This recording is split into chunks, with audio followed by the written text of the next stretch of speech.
যে নারীর পিতৃ পরিচয় নেই, গোত্র বর্ণ কুল নেই, স্বামী নেই, সন্তান নেই, সেই নারী এক ভয়ানক অন্ধকারের বুকে সদর্পে দাঁড়িয়ে সুতীব্র ঘোষণায় বললেন, অহম দুর্গে। প্রতিষ্ঠিত হলো তার পরিচয়।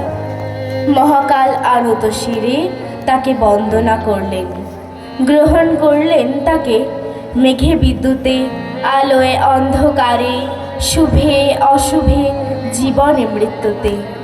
যে মেয়েটির পরিচয় চালচিত্র নিয়ে চলে সমাজের অন্ধগলিতে, অমুকের কন্যা তমুকের স্ত্রী, তার কুল গোত্র বর্ণে গড়া, প্রতিদিন প্রতিদিন তার নিথর হাতে, প্রতিনিয়ত তার নিথর হাতে ভাঙা শাখায় পরাজয়ের গ্লানি গুমড়ে ওঠে।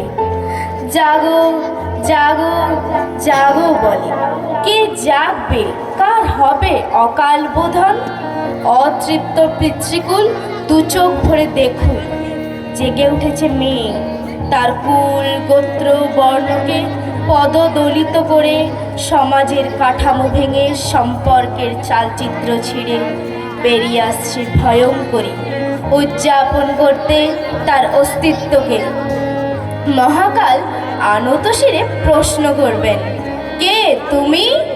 রণদুন্দুবীর তালে কালোর বুকে অনন্তের দিকে তার ত্রিনয়ন মিলে তিনি ঘোষণা করবেন, অহম দুর্গে, অহম দুর্গে।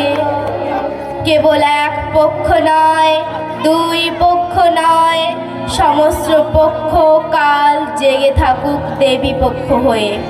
নমস্কার।